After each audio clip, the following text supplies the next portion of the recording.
Hey everybody, it's Ernest with Garden South. I just was going to show you this real quick. So when people go, I don't have a lot of space for bulbs, or I don't have the right light, or I don't have the right, location. So I just wanted to show you how simple this is. Like here's a couple of terracotta pots. Now these are frost resistant pots. If you're going to do terracotta, I definitely would recommend that you keep them in a weather resistant area, like on a porch or something like that. But bulbs need the elements, the cold, and they need the rain, and they need nature to do their thing. But these are pretty heavy duty pots. They're from Spain. I can't remember the company that made these pots, but I think I actually picked these pots up. I want to say I picked these pots up at the Christmas tree shop in Fayetteville. Anyways, they were not expensive at all, so even if I lost them, I wouldn't be too terribly upset. But they're good sized pots and nice sized pots. So I was going to show you that. So I had, when I went and picked up a bunch of those bulbs at Lowe's, like these were $1. They were on, she clearanced them out for like $1 a pack.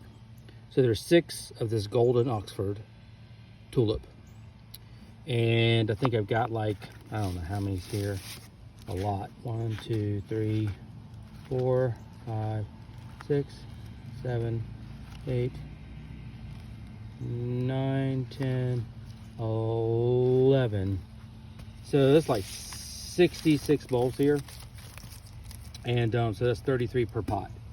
So I'm gonna pack this thing really full. Now, mind you, I had 4 more packs that I put in the long planters. I only put a dozen because I put a bunch of daffodils in the long planters up front. So kind of the same color combination, just a tad bit different. But I'm also gonna add this muscari in. This is just a common blue muscari. I think it's the blue arminium muscari. This came in a multi-pack, and I just separated these out. So I'm gonna plant a large drift of these, but I grabbed me a couple handfuls of these. I'm gonna put these all the way around the perimeter. And then, so I don't just have a bare pot of dirt for the winter. I've got some leftover frizzle sizzle pansies here. So I've got this really pretty yellow one. It's got a little ruffled face. And then this real pretty blue and yellow. And then I have this this moss here that should winter over just fine. It's a Sangelina, I think it's called, how you pronounce it, but spiked moss, and I love it. So especially this lime color. And then this is just a recycled plant from the long planters. It's a type of sedge, so, and it's ready. I mean, I've started with one little pot just to see if I could grow it, and now I've got 4 plants, and it just divides so easily. You just literally pull it apart like that, and you can see where it's going to break apart. So I'll put that around the pots. So I have some interest, some plantings at the top.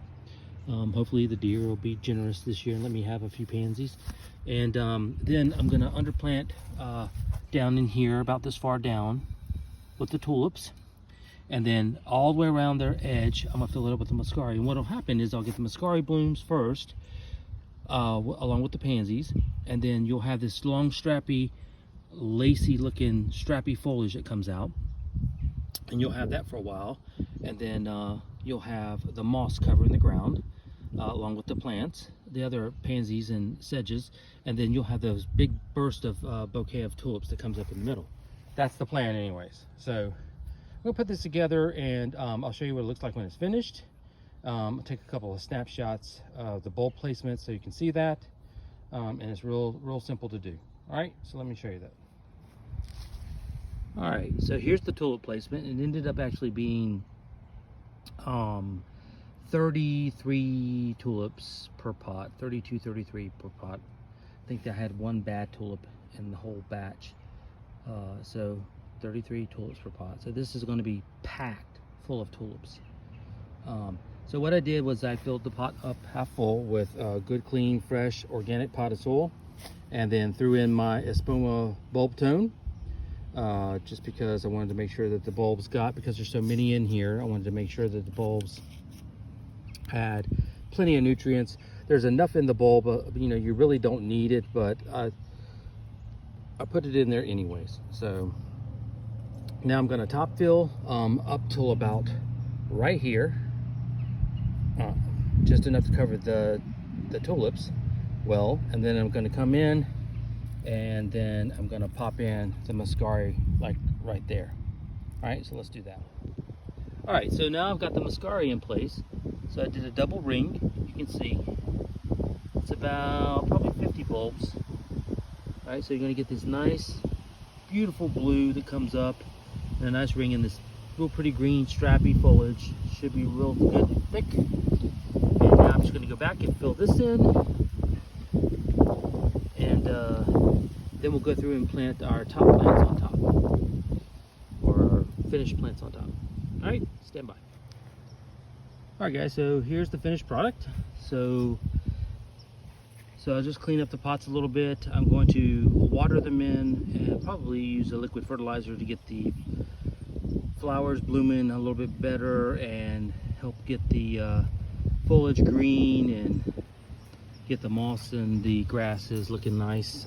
So anyways, so just to kind of recap, there's an underplanting of about 32, 33 yellow Oxford tulips underneath, and then the blue muscari is in a double row, so it'll come up. So no worries about this. It will push its way up. It will send the shoots up. It will push its way up through the mosses. Same thing with the tulips. The tulips will send up, and you know, just like tulips, when they sprout out, they'll come up and they'll push their ways through. If they can't, they'll move the plants out of the way. If I have to, I'll just kind of keep a little watch on that and shift that as I need to. But these will come up just fine, push right up through the pansies. But I'll have all this pretty color throughout the winter, and then I'll get that burst of tulip interest with all this under plant underneath. So and then you'll still have all this in the late spring. So even when the tulips are gone, I'll chunk out the tulips. Muscari will get replanted back into the landscape. I'm not sure. The golden Oxford, I'm not sure. That is a Darwin tulip. So I may take those depending on how they are. The ones I planted in planters last year, I did a quick bulb check this fall, and the bulbs are there. So I'm going to be interested to see how they actually come back up. But yeah, these are looking, these are going to be interesting to see how they turn out. But this is how, so 50 muscari per pot, that's 100. Then you got, what I say, 33 tulips, so 66. And then I found 6 more, so that made 36, so 72. So here's 172 bulbs in one pot. Now that's definitely way overplanted. You don't have to plant as many. You could put a dozen tulips in here and have the same effect and a more open airy look. But I definitely just wanted to use up the rest of these bulbs. I only had 2 of these terracotta pots, but and the rest of these pansies, I wanted to use these up too. So just kind of crammed everything in here, kind of over planted it a little bit, but should look great for the spring. Anyways, that's how simple it is. Get out there, get you some bulbs, get some stuff planted. You will not regret it for the spring. I'm going to keep digging and keep digging and keep digging and keep getting all my stuff planted. I got a lot to go. Ernest for Garden South at Jitterbug Farms. I hope you found the video interesting. If you do, like, share, and subscribe to my channel. See you soon. Bye.